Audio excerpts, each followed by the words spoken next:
we're good. Thank you. I'll just get the got it message off my screen here. Thanks, Ben. As Ben said, I'm Trevor Flynn with the City of Lawrence Municipal Services and Operations, and I've been with the city since 2019. Had about 6 months in the office getting adjusted, and I started as a general manager of our environment, health and science division, and I came over from the Kansas Department of Health and Environment, and I worked there for 24 years. So I have a big background with Bureau of Water and water quality efforts, as well as 10 years with our Bureau of Environmental Remediation over at KDHE. So I kind of bring a broad perspective from the environmental and regulatory world. What I want to touch on today is really kind of do an overview of some of the programs that we cover in our environment, health and science division and treatment operations, but also kind of touch on a lot of the projects that folks maybe not be, some of your folks will be familiar with them, but other folks aren't, and kind of just touch on, areas where the directions we're going, where some of that science and that data is going to be needed in the future. And I want to kind of get through some of it pretty quick and just touch on it, because I want to kind of leave plenty of time to have a little bit of a discussion. So with that, I'll try to get going on our topics here. If I can get my slides to move. Oh, are you guys getting them? Are you guys seeing a slide advance? No. Okay. All right. We already got a flaw here. There we go. We good now? PowerPoint shows up on too many screens when you have screens. So, okay. So Municipal Services and Operations, we are a combined utilities and public works department. And so we kind of function, our functional areas is the solid waste facilities and fleets. That includes the city's trash, compost pickups, collections, and recycling, as well as the city has a fleet of about 800 vehicles. And then we have a facilities group that comes around, works on all the city buildings. We're all spread out with the city, so there's a lot of buildings. Field operations inspections, they're our group that is out working on the pipes, which you don't see a lot of the underground folks in terms of collection and distributions of the systems. And then we have a CMed group, which is engineers, and they kind of lead the effort on our capital improvement projects. And then we have an administration functions. We are the largest department in the city, sitting about 315 full-time staff. So we kind of have our own internal services to kind of help with a lot of our HR, finance, and data management type functions. And then the two divisions that I oversee are environment, health, and science in our treatment operations division. But I'm going to kind of focus on my side of the house. And so what we do, we have, these are all the kind of responsibilities we have. We have our own in-house water quality laboratory. We are in charge of our industrial pretreatment program, which is regulated with EPA and KDHE. And then being a city, we're regulated as well as we are a regulator. So we have a lot of city codes that we have to go out and regulate folks on. EcoSmart programs, that's our backflow cross-connection programs for safe drinking water, as well as our FOG program. And I'm going to touch on these a little bit more. The city runs we have the household hazardous waste work group in this department for our environmental group. That's a operation that's run with the county, but the city actually runs the operation. The county kind of contributes financially for the operation. And then the farmland remediation is really turned into an operation in itself. So we got our first full-time staff member hired as a manager for that operation. And it's a large cleanup site, and there's a lot of redevelopment going on there. We're trying to make some beneficial uses as we move forward. But our previous remedial strategies kind of proved unsustainable. So we're moving forward with some new ideas and new plans for remediation out there. And then we have the compost facility. So we do compost management in terms of making decisions on how that compost is going to be managed, and material coming in, material going out. And then the treatment operations is kind of what it sounds like. That includes we have four treatment plants. It includes our water treatment, as well as our wastewater treatment, as well as all the maintenance operations, and then our system controls. So we have a whole group that's running all the instruments to tell us exactly what's coming in and out of the plants. And then we have a waste residuals management. So each of the wastewater plants produce biosolids, and so those are used for beneficial uses with some agricultural lands around the city. And I kind of touched on those, and this is kind of my story by pictures. I don't know if anyone's been to our compost facility, but we produce the collections, bring it there, and I'm losing my cursor here. We get about almost 5,000 people visit the compost facility in 2020. And then a lot of material curbside's picked up. So it is only yard waste. And then the material goes out to support community gardens, landscaper programs. So any landscapers in town can bring material there as well. One of our big efforts on our environmental group is our stormwater MS4 permit. This is a citywide permit, and the city of Lawrence is a jurisdictional permitted area for stormwater. And so anything running outside of our city limits is regulated through that permit. So this was our first year implementing our new permit, and it went from like a 16-page MPDS permit to about a 60-page MPDS permit. So a big thing there is looking at pollution prevention control, a lot of development or construction that goes on in the city, make sure there's erosion control barriers put up. Those are the majority of the complaints that we have to deal with. Anything basically going on our storm sewer that says drains to river, if it's not stormwater, those are technically code violations. And so this group spends a considerable time out working with the regulated folks on issuing notice of violations, doing a lot of outreach and education, ensure they're meeting compliance. But there's a lot of different ways to comply with that permit, and it includes like capturing points, so many points for your jurisdictional area to maintain compliance. Those points have there's like a good housekeeping measure. How many miles of streets are we sweeping each year? Are we cleaning up our inlets? Do we have ordinances to pick up pet waste to keep that stuff out of the storm sewer system? Are we stopping SSO, sanitary sewer overflows, and are we reporting those? So there's just a multiple list of things most municipalities could do to address that. But the biggest thing is kind of that common sense to try to ensure your stormwater system is truly just picking up stormwater. And so that involves a lot of education, a lot of outreach, and a lot of coordination, not only with our department, but with all city departments. So that's like a true city permit. And then when you get into the water quality leaving our jurisdiction, we are required to do water quality sampling, particularly as it exits and enters Wakarusa River, Kansas River watershed. So we do, and we are required to do stormwater sampling there as well.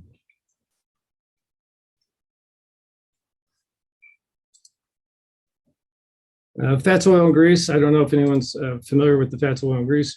But this is kind of targeted to our food establishment services that need to have installed properly. Grease interceptors. This is a program that the city's really been trying to step up and get this program online. Of course, COVID proved challenging because a lot of the restaurant industry was working altered hours. We really have to coordinate with the managers and the folks that know these devices where they are. But the benefit is it's a little bit of a Clean Water Act benefit because it goes to our system coming to our wastewater treatment plants, and that there's a lot of energy and a lot of processes to help resolve this. We jet approximately 4 to 5 miles of collection lines each month that are fog related for preventative maintenance. So through the course of the year, it's almost 300,000 feet of sanitary sewer line that is jetted, and there's a picture of a jet truck there on there. And so it's a lot of resources and a lot of work to do that. So if we can reduce and get the fog program stood up where we're not getting that in our systems, that's going to really free up a lot of resources for us.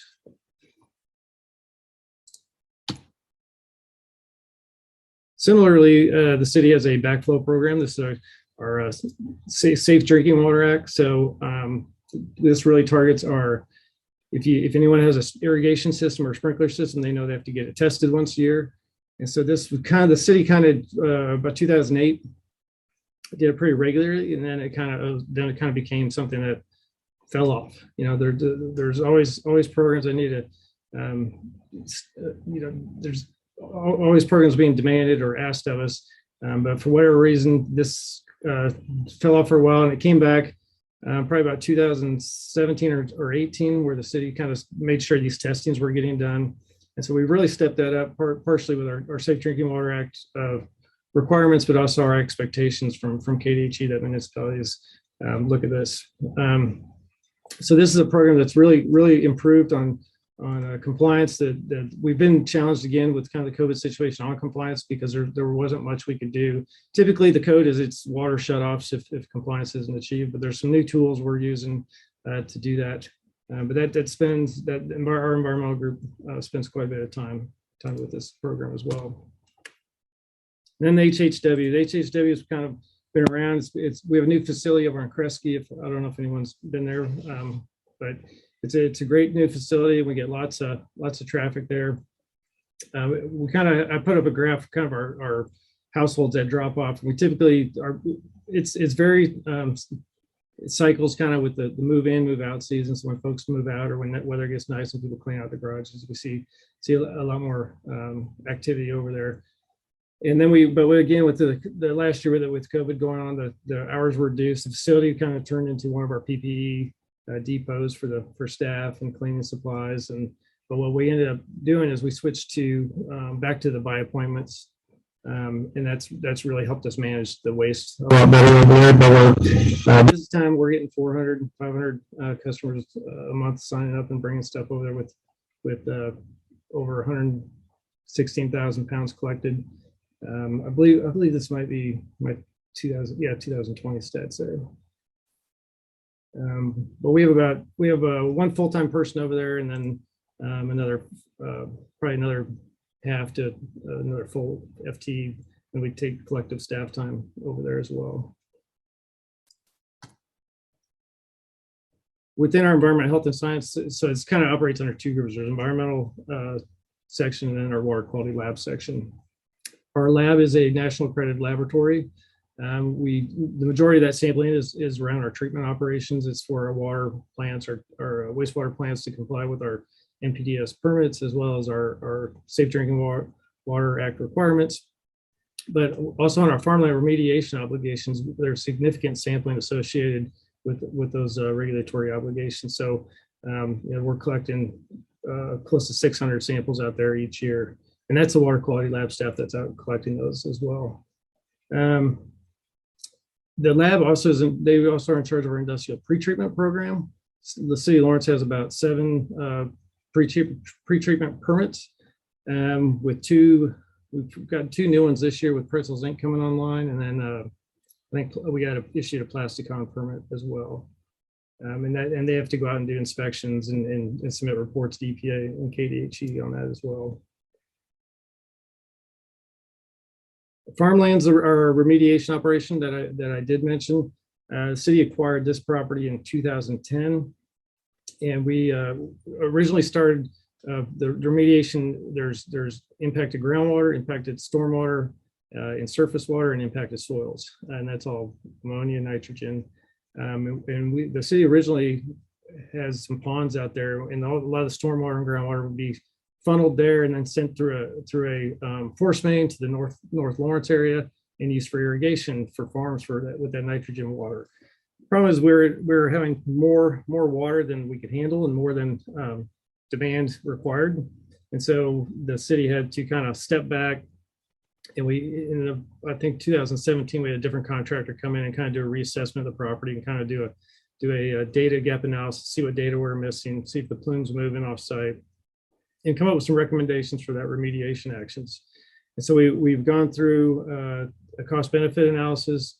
And so we have some remediation plans that were in the works still.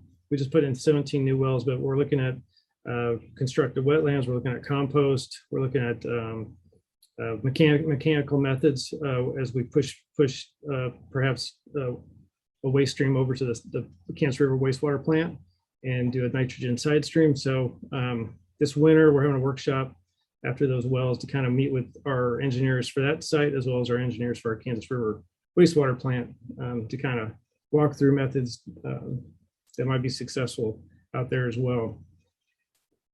Farmland is also one of our NPDES discharging sites. It has a discharge permit for the stormwater that runs off that site into that outfall. So the city of Lawrence, we have 7 NPDES permits. We have, as I mentioned, the Kansas River wastewater treatment plant, the Walker-Russo wastewater treatment plant, Clinton water treatment plant, Call water treatment plant, and then Eagle Bend has a non-discharging lagoon that is permitted as well until we get sanitary sewer out there, which is it's a long stretch. So I don't see that happening that soon. And then the stormwater, that's our MS4 stormwater permit, and then the farmland permit. So I kind of want to get into the treatment operations. This part of Blend will probably be more excited, or want me probably spend more time on. But this is really a big effort on our part with our Clean Water Act obligations. The Kansas River wastewater treatment plants are our older plant, our main plant, and it's regulated with the discharge going to the Kansas River. And so the nutrients have been regulated statewide through the total maximum daily loads and 303D impaired waters list.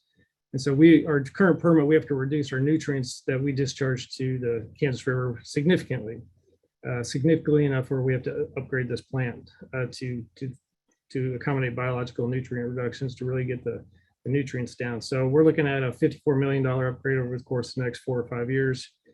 The catch is it's supposed to be done by the next permit's issued, but it's going to be really challenging to upgrade a plant that's operating. So the plant we have to keep, wastewater is going to keep coming. We can't say, let's go to the other plant while we do the upgrade. So it's going to be a retrofit upgrade that's done while the plant is still processing water. So it's going to be a challenging process, and we anticipate it might take a little bit longer than that. And so that's some of the regulatory actions we have to work out with KDHE, because we're likely to go under a consent order for that nutrient reduction. And through those upgrades is kind of where we're looking at options to bring over some of that farmland water as well, which would be kind of a win-win if we can get all that to work out. Our Walker-Russo wastewater treatment plant, this was approximately a $77 million plant that went online in March of 2018. This is a project KBS is helping us out with a biota study on our post-construction requirement as part of the anti-degradation of when the permit first got issued. The state looks at new plants that enter new waterways. This anti-deg is basically part of the water quality standard to see what the impact of that plant will be on the current water quality. So we're in the second year of the study with KBS there, but Walker-Russo is really a kind of a real success story that we're real proud of. It's operating well above what we expected when it went online, and it's really one of the better plants, not just in Kansas, but really regionally in the Midwest. It's allocated when they issue those permits, they tell you that effluent data and where it needs to be, and they issue an allocation of 58 pounds per day for that plant based off a effluent concentration of 1 milligram per liter on the TP, and we're routinely well less than 1 milligram per liter and well less than 3 pounds per day at that plant. And it's good at nitrogen removal as well.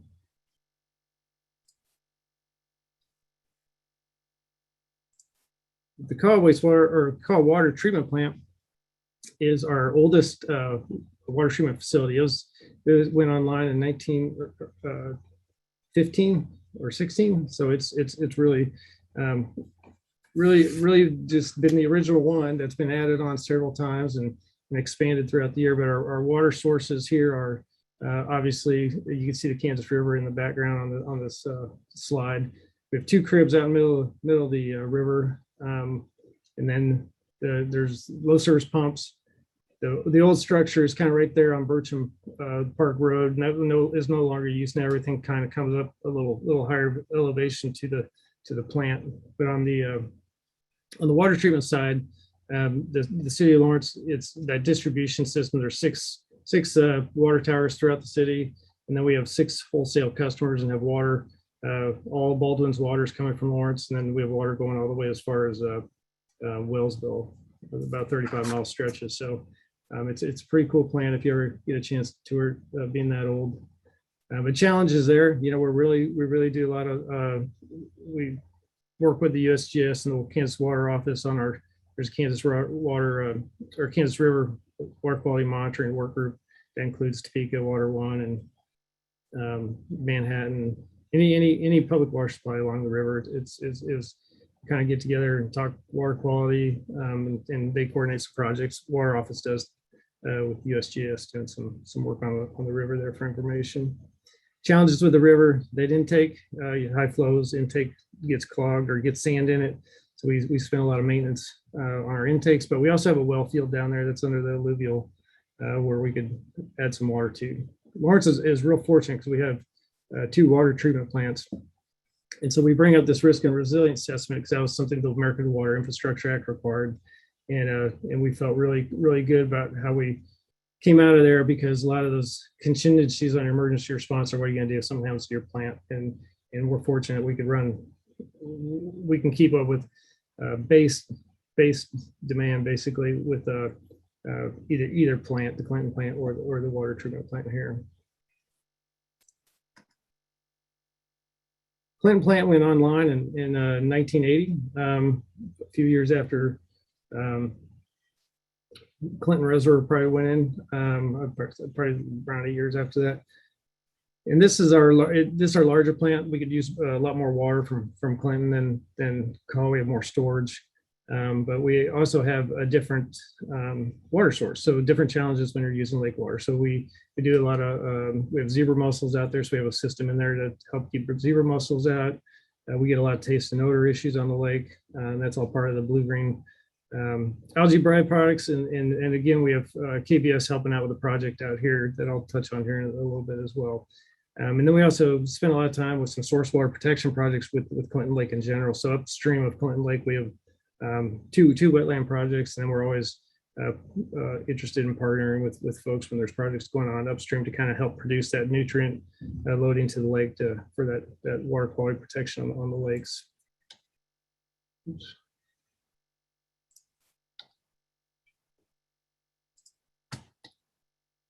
And then Eagle Bend Golf Course. This is the non-discharging lagoon lies in it's the further back. You can see the two lagoons there kind of towards the back. It's kind of right to the north of the model airplane park. And so that one really, it doesn't require a lot of maintenance. It just requires some site visits and some it's aging. So there's some technical advice that we kind of work with to maintain the lagoon, but it's one that's definitely our lower level of effort compared to the other treatment plants for sure. And I kind of mentioned on some of these water quality projects with the river, it's a lot of, the USGS through Kansas Water Office, but we also do some in-house projects. We put our own nitrate sensor at the call plant. There's a nitrate sensor at DeSoto that we look at for USGS.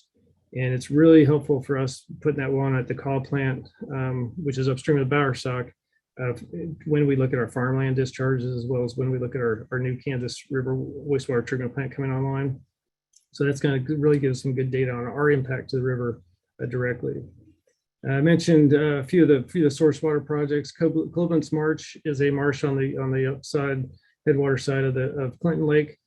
And that's one that we've been working on with KU on doing wet weather samples. We're trying to calculate how many loads and nutrients basically that are getting captured by that marsh that may be serving as some water quality and having some modeling get done to really, the modeling's kind of designed to help us understand the benefit of the dollar spent, not only there, but to the effectiveness of these marshes, because they're fairly multi-use for a few reasons.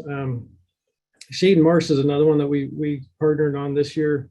And that's kind of from scratch. It's going to be new construction on a wetland. Partner with Ducks Unlimited to kind of provide a multi-use of water quality improvement as well as habitat for Ducks Unlimited. That one's partnered with Kansas Cause, which probably should be all capitalized, but they're kind of the managers of the KDHE Watershed Restoration Protection Strategy Walker-Rooster group. So we partner with a lot of those groups as well. And then on the Clinton Lake, I mentioned the KBS project. That's one Ted Harris is leading an effort on.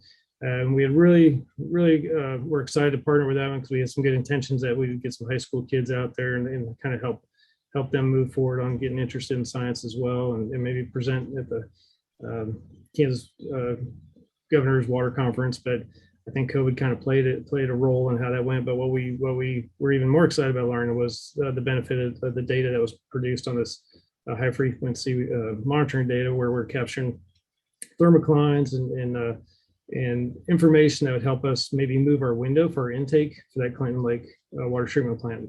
And so that data, after working through it with 1 year, we went ahead and went with another year to kind of even capture a little bit more information. Because if we could move that window and optimize where we're pulling water out of the lake, we'll save our money in the chemical usage tenfold probably. So there's a lot of operational decisions we're looking at with that data. We'll see what Ted delivers this year and see what we learn from it. Glenda was on earlier, and so you're probably familiar that we do the COVID wastewater sampling and partnered with Glenda on that one. And we've been doing weekly wastewater sampling at both wastewater treatment plants probably since June of 2020. And then another project we do is EcoFlow. This is a contracted program run by the city, and this is really addresses what I touched on before this presentation started, is wet weather. So it's to kind of reduce our infiltration in to our storm sewer system with stormwater. So every time it rains, it's kind of like your sump pump. It's when stormwater enters our storm sewer, it shouldn't enter, but it's not tight. And so we get just lots and lots of water that creates lots of operational challenges during wet weather. And we're not the only city that's kind of just had old infrastructure. So that program is designed to kind of make sure sump pumps aren't hooked up to the sanitary sewer. Those should be going out to people's yards. So any water that's coming into the sewer that really shouldn't be in there, that's a city-run program, and people can get their sump pumps moved off, or they get anything that may have been piped to the sanitary sewer that shouldn't have, could get pumped out to their yards or to this storm sewer system. A few slides on some of the projects I touched on. We have a picture of the lake buoy. That's where Ted is getting the samples for the high frequency monitoring. Here's one of the pictures of his thermoclines. I don't want to interpret his information. And then the second picture down in the corner is our Wakarusa plant and our sampling sites for that biota study that KBS is also helping us out with. Here's a picture of our, we have a dashboard that's publicly available for our COVID wastewater data that gets updated every Friday. And this is actually today's picture. So our wastewater COVID concentrations were much better than last week. They've gone down a lot in 1 week, so that's a good sign. So we share this data with the health department every week in our incident command team. Some other ones I did mention the EcoFlow Rapid Rainwater Reduction Program, but I didn't mention lead awareness. That's kind of another program our lab leads. And there's a new lead and copper rule coming down from EPA. That's going to be a real lift for all cities, as we'll need to remove all lead pipes, not just on the private side, but on the public side, but also on the private side from the meter to the house. And so that's going to be different. So with that, I went over a lot of information pretty quick and kept it pretty general. So I'd open from questions. I know, well, we got 15 minutes, so. Yeah, thanks very much. Let me just stop the recording here. Thanks a lot, Trevor. Okay.